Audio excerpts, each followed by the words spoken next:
Welcome to Nothing But the News, Episode 3. I'm your host, Tyler Bermundo, and I apologize for missing last week. I just had a ton of stuff going on between Passover and schoolwork. I just didn't have the time to grind out an episode, or else I wouldn't have had my beauty sleep. So, Bruh.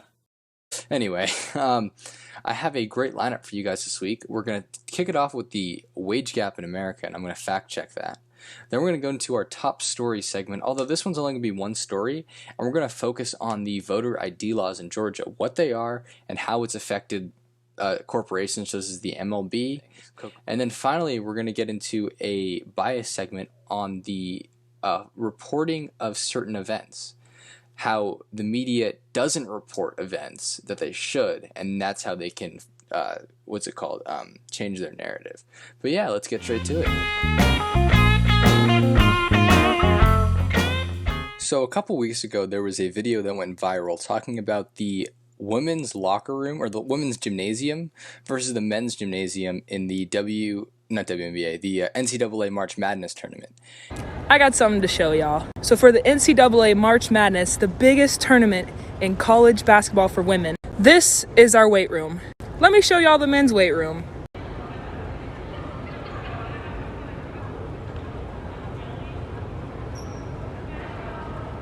Now, when pictures of our weight room got released versus the men's, the NCAA came out with a statement saying that it wasn't money, it was space that was a problem. Let me show y'all something else. Here's our practice court, right? And then here's that weight room. And then here's all this extra space. If you aren't upset about this problem, then you're a part of it. And you can clearly see the amount of spending that goes into both of them. The women's was dumbbell sets up to 20 pounds or so, and mats.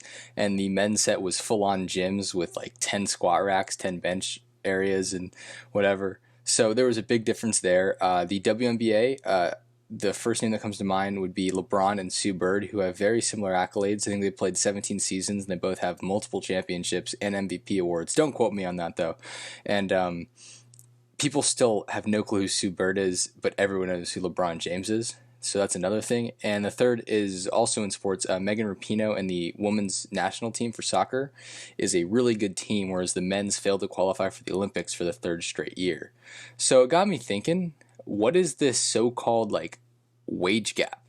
Because the men clearly make more than the women, so is that justified or is it not? Is there a wage gap at all? Like, what's going on? We're going to look at this more than just sports as well, but let's take a look. I really like the NBA versus WNBA example, so we can start there.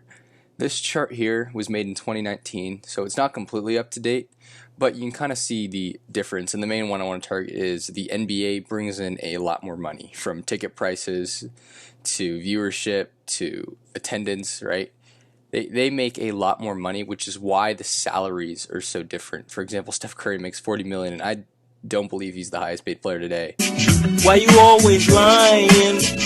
As opposed to Brittany Griner makes $113,000. So now that you see the gist of the things, I will take the highest paid players today and compare their salaries if their revenue was the same. So the chart here shows that Steph Curry is indeed the highest paid NBA player. I'm just an absolute idiot. Anyway, so he makes around $43 million, a little bit more, as you can see, and that rounds out the top 10.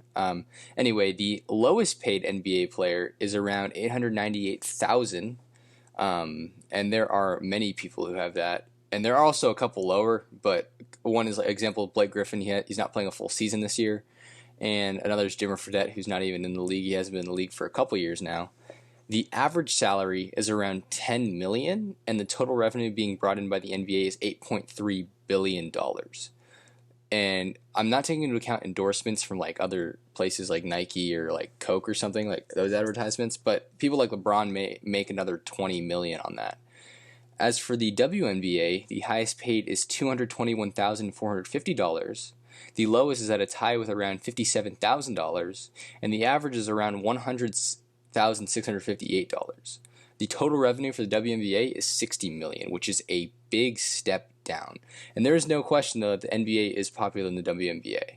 So I want to take that total revenue from the NBA and take it down to the WNBA's level. So sorry, that may not make sense. So I'm gonna divide the $8.3 billion by the 60 million to get a multiplier. So we will inflate the WNBA numbers to match the NBA revenue. So after doing the numbers, you get 138 and a third. So let's take that highest paid WNBA player and multiply it by 138.333. And you get around 30,633,842. So not quite Steph Curry, but it is a lot higher. And then the lowest salary, which is 57,000, we will multiply that by 138, getting you around $7.8 million. The average is around 168,000, or 100,658. And if you multiply that by that number, you get almost $14 million. So when you look at the numbers, the disbursement of money going toward the players, if anything, it's more for the WNBA. But the WNBA as a whole just doesn't make enough revenue. So the key would be is if the WNBA gets more recognition, that wage would be that wage gap would close.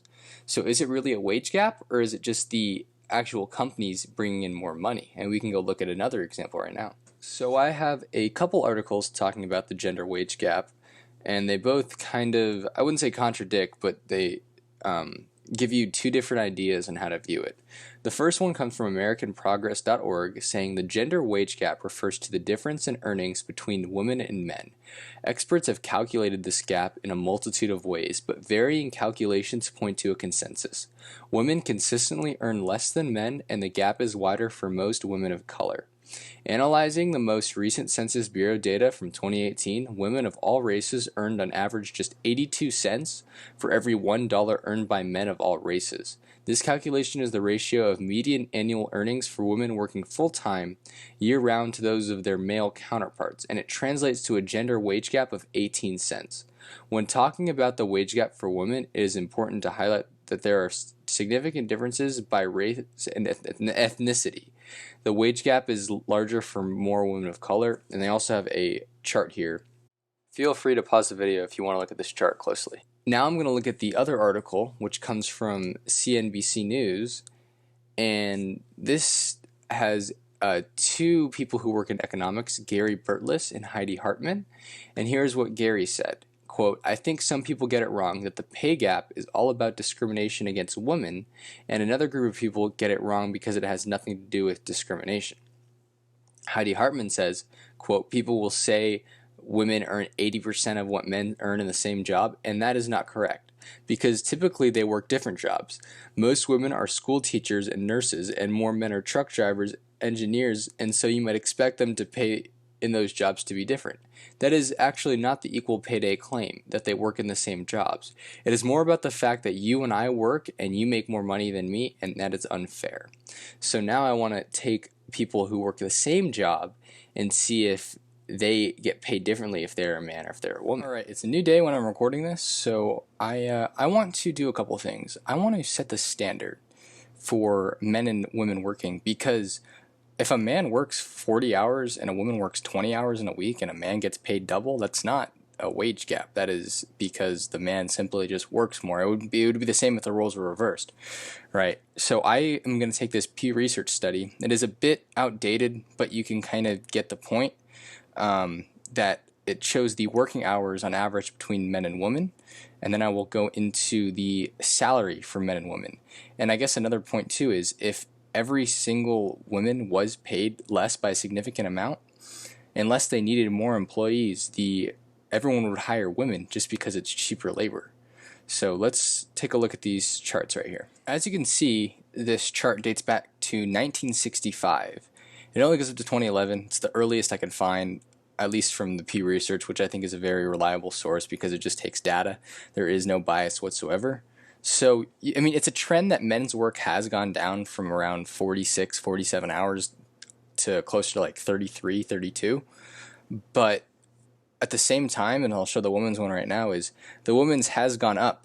But even at its peak in around 2000, it's still not greater than 30 hours. So the lowest a man has ever worked in the past 40 years or so, it has not been lower than the highest of the women.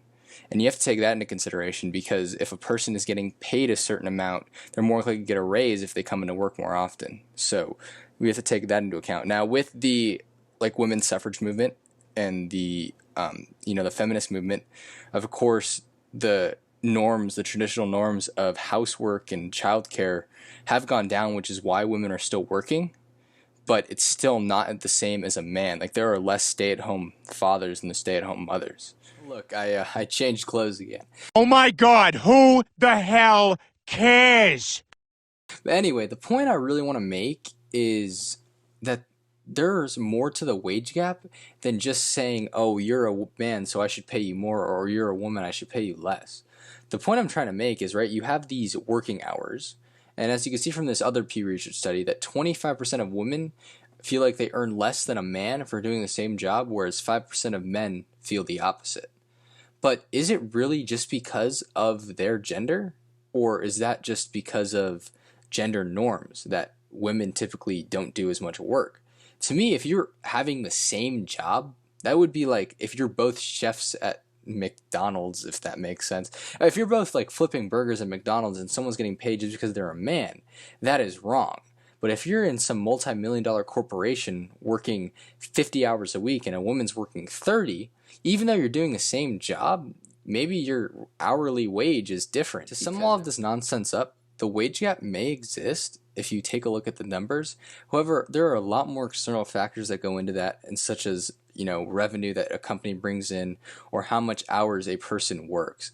Those may have an influence, and because of our society, that is why the gender wage gap is what it is. If it wasn't like that, if women just got paid less, then every single company would be filled with a woman.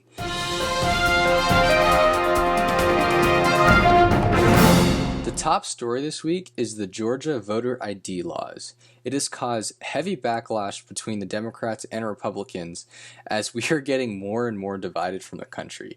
I got this straight from the Georgia government website, and it states that, quote, Georgia law requires Georgia residents to show photo identification when voting in person. And then you can see here what IDs are acceptable. If you want to read what the Georgia government says the ID laws do, feel free to pause the video right now. Aside from that, I want to take this BBC article that really breaks down what's going on. So first off, what does this new law do? Because there's more than just the ID requirements. The key elements are ensure new ID requirements for requesting mail-in ballots, replacing the current system which simply requires a signature. Ban the practice of giving food or water to voters at the line in polling stations. Give the state legislators more power to take control of voting operations if problems are reported. Limit the number of drop boxes in which people can place their absentee votes, meaning many will have to travel further. Shorten the early voting period for all runoff elections. Now let's take the Republican point of view here. And the main reason is Georgia is one of more than 40 states in which Republicans are pushing for a tightening of rules around voting, mainly targeting those who do not vote on the day at polling stations. And Georgia was a big swing state this year that allowed Biden to win the presidency. Although there was no evidence of widespread fraud in the last presidential election, many Republican voters have supported ex-President Donald Trump's unfollowed allegations of voting irregularities. One survey last month showed that 67% of Republicans thought the presidential election was invalid. Republicans say that they are simply streamlining the voting and counting procedures to ensure election integrity. The Democrats say it is an attempt to target social and ethnic groups who are more likely to vote for them, reducing the surge in votes from those groups in the last election. On requiring new ID for mail-in ballots, they say it will be a lot harder for working class people who may not have an ID to cast a ballot. Republicans say that giving food or water to voters in line is a method of soliciting votes. Voters, particularly in majority black parts of the state, have often had to wait in line for hours. Democrats say shortening the period of runoff elections from 9 weeks to 4 is an attempt to suppress votes after an energized voter base in Georgia sent the 2 Democrats to the U.S. Senate this year, giving the party effective control of the upper chamber. Republicans say it will more fairly reflect voters' belief at the time of the initial vote. Now, what did President Biden say? In his statement released on Friday, Mr. Biden said, quote, "Recount after recount and court case after court case upheld the integrity and outcome of a clearly free, fair, and secure democratic process.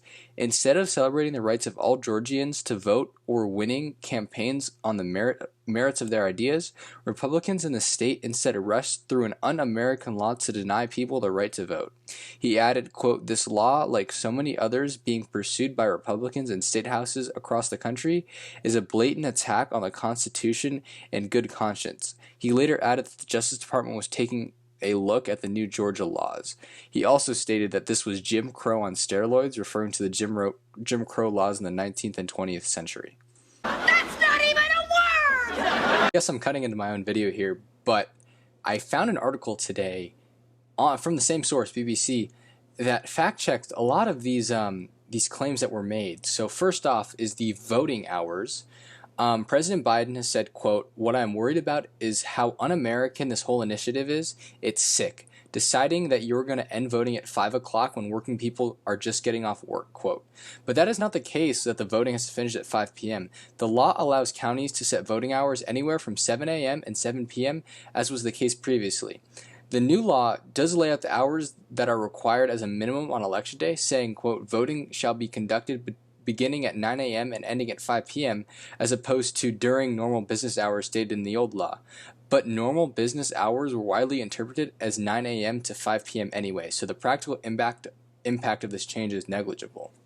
Next, we have the drop boxes, and the new law does significantly reduce the number of drop boxes from the 2020 level. For example, Fulton County says it will go down from 38 to 8 drop boxes. The new law also means the boxes will be held in buildings and can only be accessed in the hours that early voting is allowed, rather than 24 hours a day, as was the case in 2020. But Georgia Governor Brian Kemp says, quote, "People act like we're taking something away. It never existed until the pandemic. It was done by emergency rule, not by legislative action. Although the new law reduces the amount of drop boxes across Georgia compared with the last election cycle, it does make them a permanent feature in future elections in the state." And then next we have the giving food and water to voters in line. There has been a criticism of provision which bans some people from handing out food or water to voters within a certain distance of polling sites. It's true that the rules have been tightened on this. However, in previous elections, voting rights have often given out supplies to people standing in long lines at voting locations. But Republicans have pushed back on claims that the new law criminalizes giving water to voters. Although the poll workers are still allowed to give away water, other people will have to follow certain restrictions under new regulations. The law makes it an offense to give away food or water within 150 feet of a polling place or within 25 feet of any voter in line. Violations can be punishable up to a year in jail and a $1,000 fine. And then also in the new law, we have the voter ID, which is the big point I want to make about something I'm going to talk about later.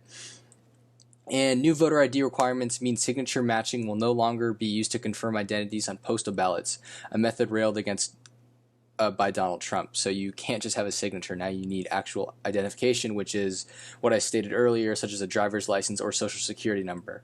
Proponents of this bill say the method will make postal voting more secure, but critics argue new measures that are likely disproportionately affect Black Americans, who are less likely than other voters to have the identification now required.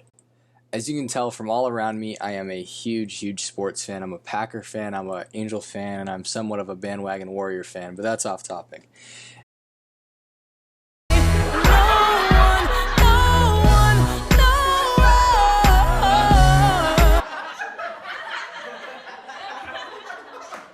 Anyway, these new voter ID laws, or just voter laws in general, called for the MLB to move their All-Star game from Truist Park in Atlanta all the way to Coors Field in Colorado because of these laws.